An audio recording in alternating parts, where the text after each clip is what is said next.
Hello everyone, welcome to the law code. So आज का जो हमारा टॉपिक है वो है rights of share holders under company law. तो जो भी क्या क्या शेयर होल्डर्स के राइट्स हैं, क्या क्या अधिकार हैं, वो हम इस ये जो हमारा सेशन है उसके अंडर पढ़ने वाले हैं।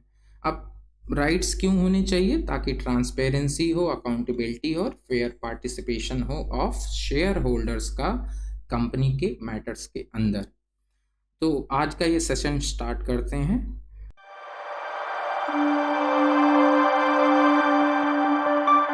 अब जो सबसे पहला जो हमारा सेक्शन आ जाता है वो आ जाता है 47, जो ये कहता है कि हर शेयर होल्डर के पास वोटिंग का राइट है।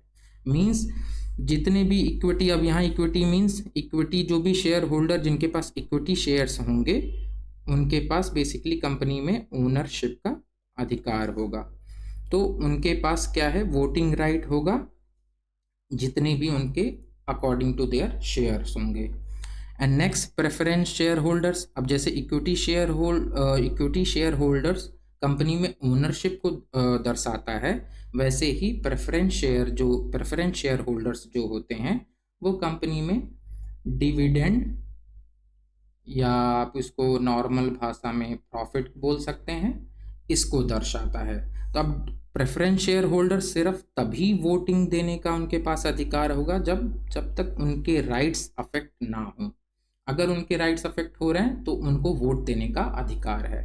नेक्स्ट आ जाता है अपॉइंटमेंट्स ऑफ। अब ये फॉर एग्जांपल में समझ लीजिए, मान लीजिए किसी डायरेक्टर का अपॉइंटमेंट हो रहा है, कोई मर्जर को अप्रूवल की ज़रूरत है, तो जितने भी शेयर होल्डर्स हैं वो उसमें वोट कर सकते हैं। मर्जर बेसिकली जब दो कंपनियां मिलके एक नई कंपनी बनाती हैं तो उसको मर्जर बोलते हैं, या कोई डॉक्यूमेंट अमेंड करना हो कंपनी का। नेक्स्ट आ जाता है सेक्शन 123, जो हमें बताता है राइट टू डिविडेंड। डिविडेंड आपको ऑलरेडी बता चुका हूँ, इसका मतलब होता है प्रॉफिट। जब भी कभी कंपनी जो होती है जब प्रॉफिट डिक्लेयर करती है तो हर शेयर होल्डर को उसमें प्रॉफिट का अधिकार होता है। तो share holders are entitled to dividend when declared by the company, जब कंपनी उन प्रॉफिट्स को डिक्लेयर्ड करेगी।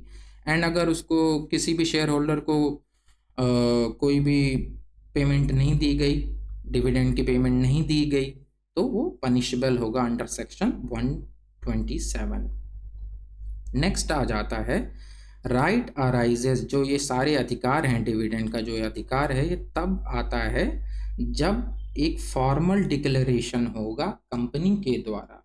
और किस चीज़ को ध्यान रखेंगे? Financial health of the company को। नेक्स्ट आ जाता है पॉइंट नंबर 3, तीसरा अधिकार कौन सा है? Right to information and inspection under section 101, 102, 136, 137 and 88 and 119। अब जो 101 और 102 हमें ये बताता है कि किसी भी मीटिंग के रिगार्डिंग हर शेयर होल्डर को एक नोटिस मिलना चाहिए, उस कंपनी के उस मीटिंग का क्या पर्पस है, क्या एजेंडा है, और एक एक्सप्लेनेटरी स्टेटमेंट मिलना चाहिए जितने भी शेयर होल्डर्स हैं। 136 ये बताता है कि right to receive copies of financial statement and auditors report. हर कंपनी की एक फाइनेंशियल स्टेटमेंट होती है, तो हर जो भी आपके शेयर होल्डर्स होते हैं उनके पास अधिकार होता है कि उनको फाइनेंशियल स्टेटमेंट कंपनी की मिलनी चाहिए या फिर ऑडिटर रिपोर्ट्स मिलनी चाहिए। नेक्स्ट आ जाता है 137, जो हमें ये बताता है इंस्पेक्शन राइट। अब जितने भी शेयर होल्डर्स हैं उनके पास इंस्पेक्शन राइट्स है। किस चीज़ के regarding? Regarding financial statement filed with registrar. अब ये रजिस्ट्रार क्या है? जहाँ पे कंपनी को रजिस्टर किया जाता है। सेक्शन 88 ये बोलता है कि inspection of registers of members. जो शेयर होल्डर्स हैं वो जितने भी मेंबर्स हैं उनका नाम, पता, या जो भी नंबर्स हैं, जितने भी नंबर ऑफ शेयर्स हैं उनके बारे में वो उसका इंस्पेक्शन भी कर सकता है। एंड नेक्स्ट आ जाता है 119, जो बोलता है इंस्पेक्शन ऑफ मिनट बुक्स। अब minutes books means basically meeting की जो भी रिकॉर्डिंग होगी, जो भी सेशंस होंगे, कि मीटिंग रिकॉर्ड्स कितनी हुई है, बोर्ड मीटिंग कितनी हुई है, जनरल मीटिंग क्या हुई है या उसके अंदर क्या हुआ, उसकी सारी इंफॉर्मेशन इनको इस सेक्शन के थ्रू मिलनी चाहिए। नेक्स्ट हम लोग डिस्कस करने वाले हैं पॉइंट नंबर 4, जो ये बताता है right to attend and participate in meetings.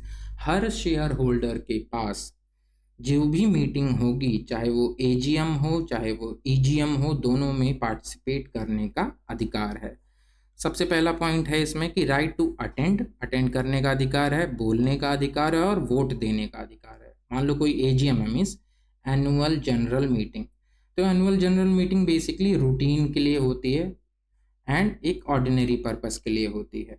EGM जो होती है वो एक एक्स्ट्रा ऑर्डिनरी जनरल मीटिंग को, जो इसकी फुल फॉर्म है वो है एक्स्ट्रा ऑर्डिनरी जनरल मीटिंग, जो जनरली जो होता है अर्जेंट या स्पेशल मैटर में बैठाई जाती है, जिसके अंदर जो भी शेयर होल्डर हैं उसको अटेंड कर सकते हैं, उसके अंदर बोल सकते हैं और वोट देने का अधिकार है।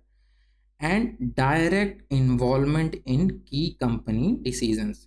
अब जो भी कभी भी मीटिंग होगी, तो अगर कोई भी कंपनी के की डिसीजंस होंगे तो शेयर होल्डर्स के पास अधिकार है उसके अंदर डायरेक्टली इन्वॉल्व होने का। पॉइंट नंबर 5 डिस्कस करते हैं, right to transfer of shares under section 56। अब मान लो कि एक शेयर होल्डर के पास जो भी उसने शेयर्स खरीदे हैं उसको ट्रांसफर करने का अधिकार है। मतलब वो ए पर्सन के पास शेयर अभी है तो वो बी पर्सन को बेच सकता है या ट्रांसफर कर सकता है। दो चीज़ों को ध्यान रखेंगे, एक्ट कौन सा है, जो हमारा कंपनी एक्ट है उसके according, and article of association को ध्यान में रख के जो भी प्रोसीजर होगा उसके हिसाब से ही हम शेयर को ट्रांसफ़र करेंगे। आर्टिकल ऑफ एसोसिएशन बेसिकली ये बताता है कि एक कंपनी कैसे काम करती है। नेक्स्ट आ जाता है ये इसी के अंदर कि company can't unreasonably restrain such transfer. Means company जो है अनरीजनेबली, एक तो होता है मान लो कोई पर्टिकुलर रीज़न है और मान लो कोई पर्टिकुलर रीज़न नहीं है और बोली भाई आप ट्रांसफ़र नहीं कर सकते अपने शेयर, तो ऐसा कंपनी नहीं कर सकती है। नेक्स्ट आ जाता है point number 6, right to call EGM extra ordinary general meeting. Already हम लोगों ने यहाँ पे डिस्कस कर लिया है। सेक्शन 100 ये बोलता है कि अगर मान लो जो भी शेयर होल्डर्स हैं, जो भी मेंबर्स हैं, जिनके पास 10% पेड अप कैपिटल है, मतलब सारे लोगों का समूह बन गया, उनके पास 10% का पेड अप कैपिटल का परसेंटेज आ गया, या 10% का वोटिंग राइट है जिसके पास भी, तो वो ईजीएम को बुला सकता है। मान लो कोई भी अर्जेंट मैटर आ जाता है उसके लिए। याद रखेंगे ईजीएम किस लिए बुलाई जाती है, कोई भी अर्जेंट मैटर। अर्जेंट मैटर्स क्या क्या हो सकते हैं, मान लो फॉर एग्जांपल में रिमूवल ऑफ कोई डायरेक्टर है उसको रिमूव करना है, आर्टिकल ऑफ एसोसिएशन में कुछ ऑल्टर करना है, एंड कोई मर्जर को अप्रूवल देना है, मर्जर ऑलरेडी यहाँ पे डिस्कस कर चुके हैं, या मान लो कंपनी को प्राइवेट से पब्लिक में चेंज कर रहे हैं, या मान लो कि पब्लिक से प्राइवेट में चेंज कर रहे हैं। एग्जाम्पल में जो हमारा सबसे जो इंडिया का ये जो दो कंपनियां थी वोडाफोन और आइडिया, जब ये दोनों मिलके जो वीआई बनी हैं, तो आप इसका एग्जाम्पल ले सकते हो इन केस ऑफ मर्जर में।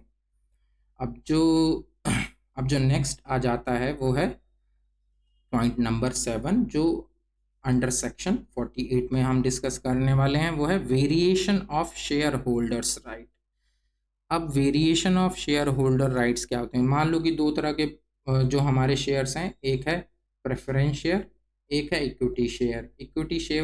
इक्विटी शेयर जो है वो ओनरशिप को दर्शाता है, जिसके पास वोट देने का अधिकार है, और प्रेफरेंस शेयर बेसिकली जो जनरली होता है वो रिलेट करता है कि जो भी प्रॉफिट कंपनी अर्न करेगी, या अगर मान लो कभी कंपनी बंद हो जाती है, जो भी उसका हिस्सा होगा उसका पेमेंट उसको मिलेगा। तो अब इसमें जो पॉइंट है एक बार देख लेते हैं। मान लो कि शेयर दो टाइप के हैं, इक्विटी शेयर जिसमें वोटिंग का जनरली अधिकार होता है, जो क्योंकि ओनरशिप है तो उसको वोट देने का अधिकार है, एंड प्रेफरेंस शेयर में बेसिकली डिविडेंड राइट होता है और repayment of capital on winding up of a company. जब भी कभी कंपनी बंद होती है तो उसमें उनको रीपेमेंट का भी अधिकार होता है, जो भी उन्होंने पैसा इन्वेस्ट किया था उस कंपनी के अंदर। अब ये दो पॉइंट क्या कहते हैं, right attach to a particular share class. अब मान लो, अब वेरिएशन क्या है इसके अंदर, कि मान लो कोई ये प्रेफरेंस शेयर वाला कह रहा है मुझे इक्विटी वाले में जाना है। अब अगर इक्विटी शेयर होल्डर्स जितने भी होंगे, अगर वो 75% एग्री कर जाते हैं कि भाई हाँ ठीक है ये प्रेफरेंस शेयर वाले को इक्विटी शेयर में वेरिएशन दे दिया जाए या फिर इसको ट्रांसफर कर दिया जाए, तो 75% की कंसेंट की जरूरत पड़ेगी. right attached to a particular share class can only be changed with the consent of 75% of that class. And अब डिसेंटीज मान लो कोई लोग जो एग्री नहीं है, तो वो क्या करेंगे, अगर वो सारे लोग मिलके 10% बना लेते हैं तो वो क्या करेंगे, ट्रिब्यूनल के पास चले जाएंगे और अपनी अपील कर सकते हैं कि ये लोग कुछ गलत काम कर रहे हैं, या जो भी कोई मैटर होगा तो वो ट्रिब्यूनल के पास अपनी अपील रख सकते हैं. नेक्स्ट आ जाता है पॉइंट नंबर 8 जो कहता है इलेक्ट्रॉनिक वोटिंग. सेक्शन कौन सा है, 108. अब मान लो कोई पर्सन जो है वो फिजिकली प्रेजेंट नहीं हो पा रहा, means when can't attend a meeting in person, physically present नहीं हो पा रहा है मीटिंग में, तो वो उसके पास जो शेयर होल्डर है उसके पास इलेक्ट्रॉनिक वोटिंग का अधिकार है. मीन्स वो जरूरी नहीं है फिजिकली प्रेजेंट हो, वो थ्रू फोन या कॉल अपनी वोटिंग दे सकता है. ये पॉइंट नंबर 6 नहीं है, पॉइंट नंबर 9 है, protection against operation and mismanagement. अब मान लो जो मेजॉरिटी शेयर है, मान लो मेजॉरिटी 75% है, वो लोग कोई भी डिसीजन ले रहे हैं. अब अगर वो डिसीजन जो माइनॉरिटी शेयर होल्डर से, मान लो वो 25% है या जितने भी परसेंट हैं, उनको परेशान कर रहा है, उनको दिक्कत दे रहा है, या उनके अगेंस्ट अनफेयर है या ऑप्रेसिव है, उनको दबाया जा रहा है, या जो मेजॉरिटी वाले हैं वो मिसमैनेजमेंट में इन्वॉल्व हो रहे हैं, गलत काम कर रहे हैं, तो ये जो माइनॉरिटी शेयर हैं ये कहाँ पे जा सकते हैं, एनसीएलटी के पास. एनसीएलटी क्या है, नेशनल कंपनी लॉ ट्रिब्यूनल. इनके पास जा सकते हैं और अपनी समस्या इनको बता सकते हैं और उसका समाधान जो है एनसीएलटी से ले सकते हैं. तो ये थे आज के हमारे कुछ सेक्शंस अंडर कंपनी लॉ, जिसमें हमने डिस्कस किया कि क्या क्या राइट्स हैं शेयर होल्डर्स के. Please like and subscribe to my YouTube channel, that is the law code. तो मिलते हैं नेक्स्ट क्लास में. धन्यवाद.